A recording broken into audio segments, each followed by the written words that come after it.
नमस्ते दिव्यांग साथियों, सक्षम दिव्यांग इस चैनल पर मैं ओमकेश आप सभी का स्वागत करता हूं। आज का विषय है जो अभी महाकुंभ या महामेला या त्यौहार शुरू हो चुका है, उस विषय के बारे में आज मैं बात करूंगा।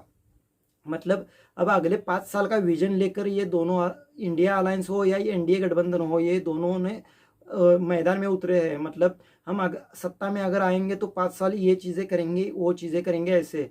लेकिन इन्होंने एक चीज़ का ख्याल रखना या एक चीज़ उसमें डालना भूल गए कि ये दिव्यांगों का क्या करेंगे, दिव्यांगों को क्या सुविधा देंगे, दिव्यांगों के बारे में क्या इन्होंने सोचा है, दिव्यांगों को अगले 5 साल क्या देंगे, ये भूल गए। तो मुझे इनको याद दिलाने के लिए मैंने 10 मुद्दे निकाले हैं, 10 पॉइंट्स निकाले हैं जो मैं कहना चाहूँगा। और हमें मेरी एक मांग रहेगी, मतलब हमारे दिव्यांग समाज की एक मांग रहेगी कि ये 10 मुद्दे इन 5 सालों में कौन सी भी पार्टी सत्ता में आए तो ये 10 मुद्दे हमारे क्लियर हो जाने चाहिए। मतलब इन 10 मुद्दों का हमें लाभ मिलना चाहिए। तो पहला मेरा मुद्दा है कि यूडीआईडी कार्ड, मतलब जो हमारी पहचान है, जो जैसे आधार कार्ड अन्य लोगों की पहचान है, वैसे यूडीआईडी कार्ड हमारी पहचान है। वो यूडीआईडी कार्ड हमको ओरिजिनल मिलना चाहिए, हमें ओरिजिनल यूडीआईडी कार्ड मिलना चाहिए। दूसरी, जो हर एक राज्य में अलग पेंशन मिलती है, मतलब किन राज्यों में 800 रुपये मिलती है, किन राज्यों में 1200 रुपये मिलती है, किन राज्यों में 1500 मिलती है, तो 3000 तक मिलती है पेंशन किन किन राज्यों में।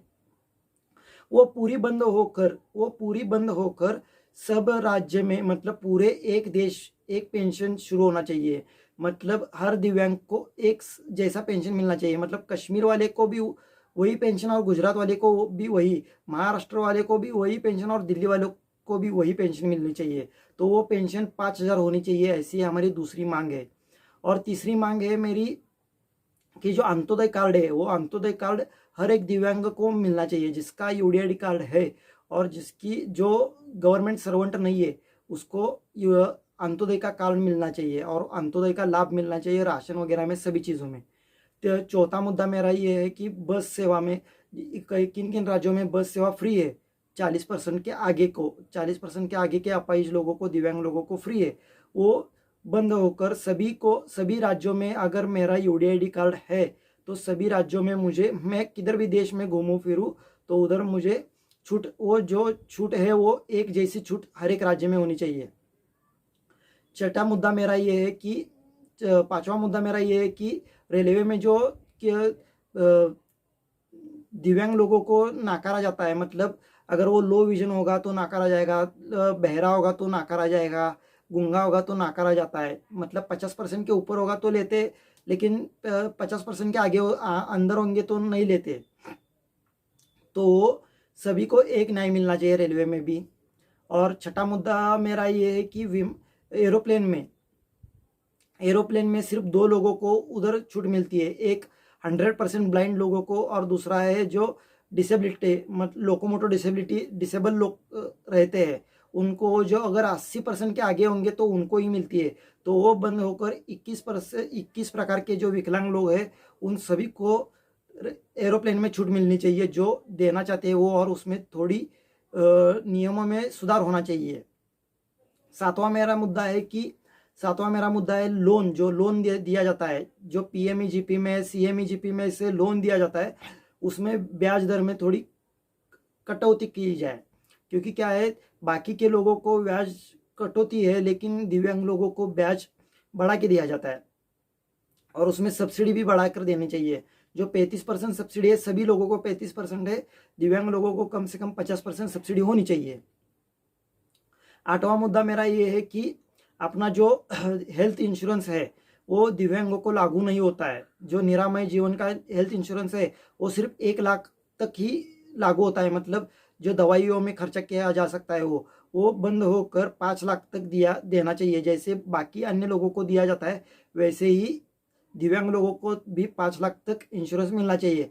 9वां मेरा मुद्दा है कि ये अपना क्या बोलते हैं उसे, जो डेथ होती है, दिव्यांग की डेथ होती है तो उसे इंश्योरेंस नहीं मिलता है, तो उसे इंश्योरेंस भरपाई उसके फैमिली मेंबर्स को मिलनी चाहिए, वो भी 10 लाख तक मिलनी चाहिए। ये 9वां मुद्दा है।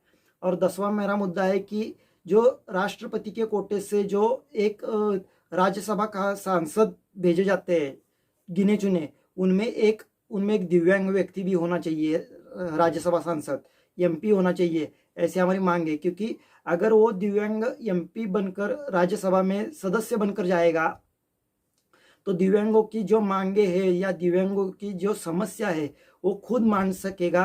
दूसरा कोई उसको रिश्तेदार नहीं आना पड़ेगा कि ये मैं कहूँगा, मैं दिव्यांगों की आवाज़ उठाऊंगा, मैं ये करूँगा, मैं वो करूँगा। अगर दिव्यांग ही दिव्यांगों की आवाज़ उठाएगा तो जल्दी से अपने अंदर से दिल से निकालेगा और दिल से वो चीज़ मांगेगा। बस मेरे 10 मुद्दे हैं, जो 10 मुद्दों की पूर्तता होनी चाहिए, ऐसी मैं सोच रखता हूँ। क्योंकि मैं जो कौन सी भी पार्टी सत्ता में आए वो पॉजिटिव विजन लेकर आने वाली है, ये मेरी सोच है। और हमें भी लगता है कि हमारी ये मांगे दिव्यांगों को पर भी अन्याय न होना चाहिए। क्योंकि दिव्यांग भी ये इसी देश में रहते हैं, इसी भारतवर्ष में रहते हैं, तो दिव्यांगों को अलग समझना नहीं चाहिए, ये कहता हूँ। और लास्ट में और एक मुद्दा लेना चाहूँगा, जो समाज और दिव्यांगों को अलग किया जाता है, मतलब दिव्यांगों को देखने का जो नज़रिया है वो चेंज होना चाहिए। इस 5 सालों में आधुनिक इस पर देश चल रहा है, आधुनिक के रास्ते पर चल रहा है देश, और ये पुराने विचार थोड़े बाजू रखना चाहिए और आगे चलने की सोच दिव्यांगों को भी देनी चाहिए, ऐसी हमारी सोच है। और हमारे ये 10 मुद्दे हैं, और भी हम आगे आगे मुद्दे लेते आएंगे, लेकिन ये 10 मुद्दे इन सभी उम्मीदवारों तक, जो जो जिस जिस जगह उम्मीदवार खड़े हुए हैं उन तक आप सभी दिव्यांगों से एक विनती है कि ये 10 मुद्दे उन तक पहुंचाइए, बाय लेटर हो, बाय मेल हो या बाय व्हाट्सएप हो, किसी भी तरह पहुंचाइए, जिससे ये चुनाव जीत कर आएंगे तो हमारी मांगे पूरी करेंगे। यही सोच रख के मैं रुकता हूँ मैं अब। और वीडियो कैसा लगा हो ये भी बताना मत भूलिए। अब हम मिलते हैं अगले वीडियो में, तब तक जय दिव्यांग।